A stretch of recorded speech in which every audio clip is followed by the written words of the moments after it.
How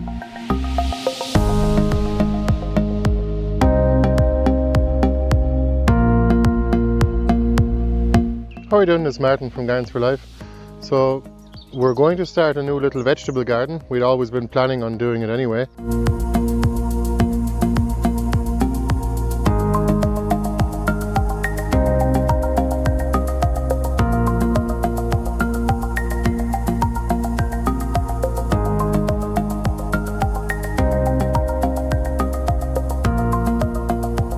This little area behind me here was all overgrown completely, same as most of the rest of the land anyway that we bought about 3 years ago.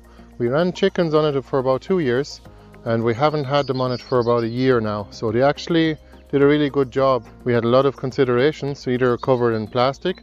Normally what we would do if we want to do it straight away and plant things there straight away as well, we'd use a lot of cardboard, maybe 2 to 3 layers of thick cardboard. One other way to do it, if you don't have chickens and if you don't want to spend money on an electric fence, which is actually a once-off expense by the way, you can also use black plastic and just cover the ground with it, and that will actually take care of the weeds.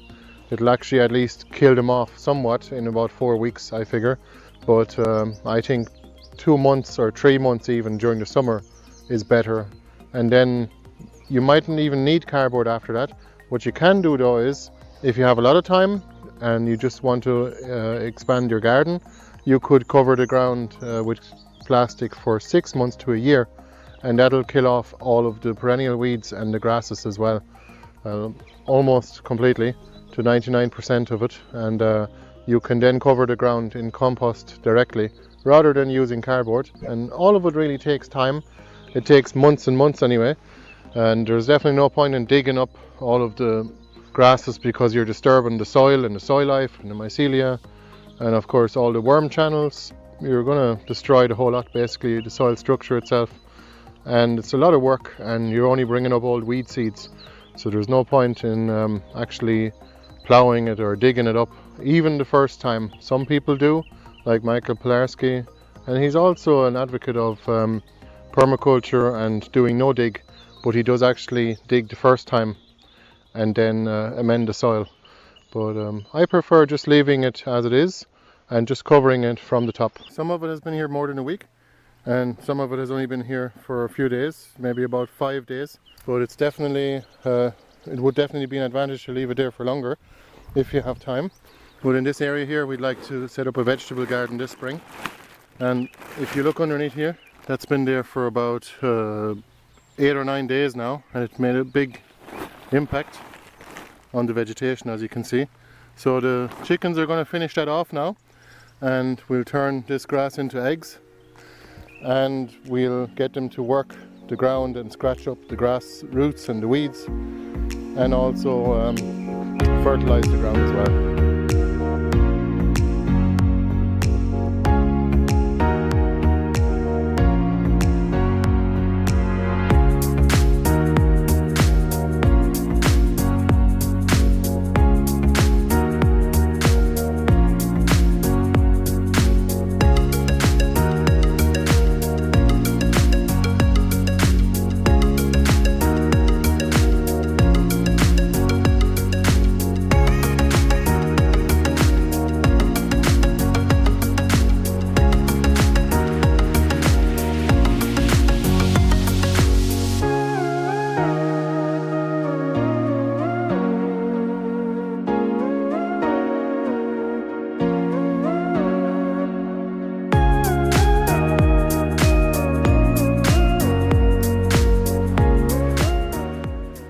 We're going to move the chickens from over here to this area here, and they've been here for quite a substantial amount of time now, probably about 6 weeks, and we had the area covered with black tarp for about a week, so the ground is well prepared for our garden, and we're going to cover it in probably about 1 or 2 layers of cardboard, but not as much as we normally would put down. And the idea was to actually get the chickens to do most of the work for us in their, as we call it, chicken tractor. We move on the electric fence to a new area, giving them fresh ground that they can do all their chicken things like scratching the ground and all of that, and eating the wheat seeds and whatever else they can find, in the grasses of course. And the idea is that you know, we can actually plant a new garden in the area that we moved them from. So let's get started on that. So let's just show you what the ground is like now. Turn off the electric fence or unhook it. Check out what the ground has turned into. I mean, the chickens have done a great job. In some places there is still a lot of grass intact, but in most places you can see here they have scratched up the ground and they've turned it into something we can nearly plant things into, but we're still going to cover it with our no-dig lasagna beds. This time just compost on top, and paths are done with wood chips then. These thistles we're going to pull out. You're better off to get rid of them. The grasses will actually die off under the cardboard and compost. So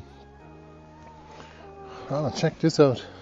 I mean, they've done a great job fertilizing too, of course, and but they've turned the grasses into mulch almost. So you can see here, I mean, that's pretty good stuff. I mean, the garden is gonna thrive on that stuff. So we're gonna just show you where we're going to move them to. Basically, this is what it used to be like. What a contrast when you see where the chickens are now and where the grass has grown. So as you can see, the grass is about 1.5 feet tall. We're going to mow the taller grasses just to get rid of the seeds, to make sure that they don't get blown down that way by the wind into our new garden. You don't want that.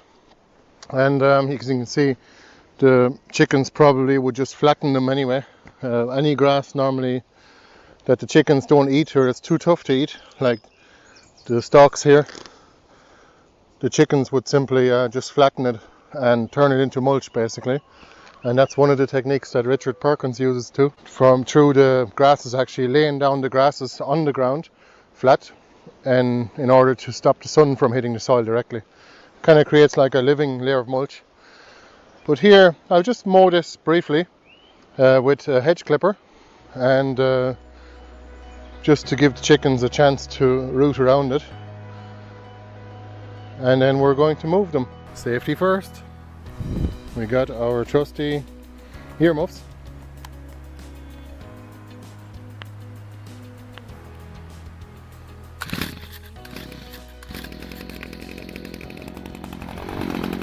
Let's let it warm up first.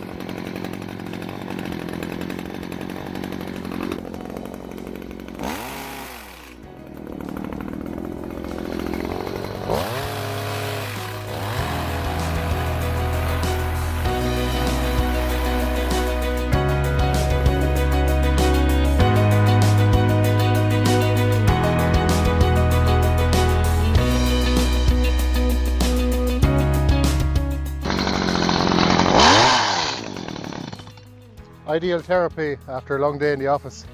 Some people like to cut their grass with a lawnmower. I just use a hedge clipper. Works very well, and I've just done all of this. All this here, this area here, and all of this. Probably only about 10 minutes, I'd say it's all it took. Maybe 15. Let's get on to moving the chickens. Alright, so this is the next day. And as you can see, we have indeed moved the chickens and the chicken fence. They used to be over there.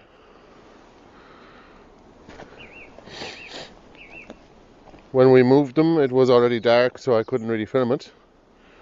So this is where they were. And that's where they are now. There'll be some happy chickens today, even though it's raining a little bit. We do need the rain. It hasn't rained for about 4 weeks now, maybe even longer. So when they went to sleep last night and they all went into this chicken coop all by themselves, we moved them. You can see here the electric fence is set up with the earth and the plus on here. Oh, what I'll do is I'll release them.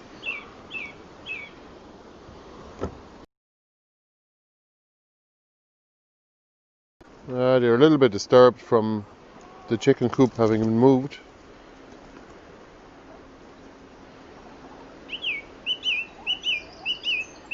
Well, after a good night's sleep, they're okay now.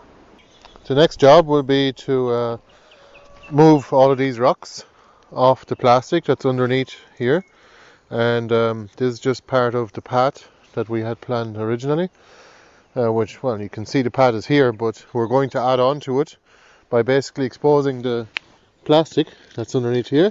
We're going to shove the cardboard underneath the plastic to make sure that all of these grasses and weeds, you see creeping buttercup here, they won't actually come out in between the roots. You don't want to leave any gaps for them, and we'll use all of these rocks as part of the border and maybe for doing paths as well, just to mark things off. You can see here this grass would want to be mowed. Really, I mean, I could just flatten it and then cover it in cardboard. It's up to yourself, whatever way you want to try it. We'll probably do a combination of both just to see which works best. But this stuff here with the seeds in it, I'd rather just cut that back to make sure that the seed doesn't mature. We have cardboard for the job, which we gathered in the barn. So we'll probably go and get that now. Hopefully it doesn't start raining. I was just out here working in the garden, and guess what I found? I found some strawberries. Whoa, grown into wood chips on the ground. Pretty good. Look at that, there's some amount of them here.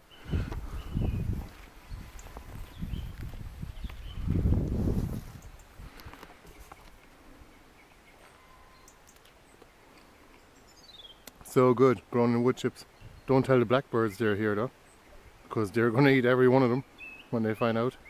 Sometimes I'm wondering if we shouldn't rename strawberries wood chip berries, because I think there's more people growing them in wood chips than in straw at this stage. Alright, that was a lot of work. That's the edge done. I'll show it to you now. We also have a little helper here that's helping us move some wood chips with his dump truck. Look, Jacob, dump out the truck. Good boy. Mommy.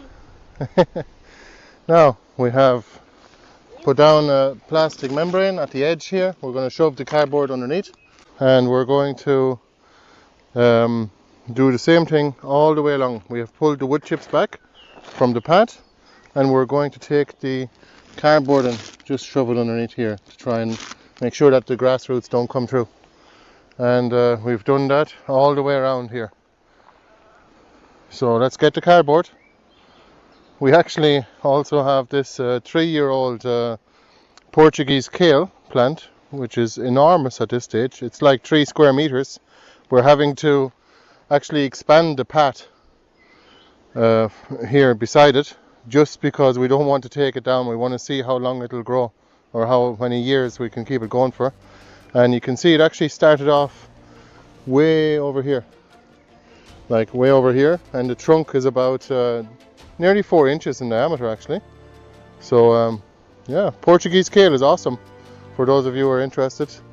It's perennial and it's really delicate as well. You can cook it just like any kale or cabbage, and it tastes really good. It's not bitter.